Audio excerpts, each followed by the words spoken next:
This is a mystery smoothie. How many ingredients can a professional chef guess correctly? It's red. Let's have a taste. Cherry. Yeah, that was the easy one. That was right at the top. This is hard. Banana. Okay. Pomegranate. No pomegranate. That is one of 3 X's. Apple. Okay. There's lemon in there. There's an acid. Come on, let me cleanse my palate real quick. I hate them, so I know they're in there. Cucumber.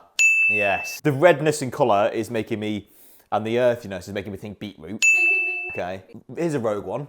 Goji berry. That would be such a shout if there was goji berry in it. I'm low-key getting like a spinach or something. Or like a celery. Celery.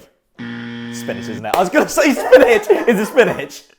Oh, no. I think I deserve another go. Make sure you follow so you don't miss round 2.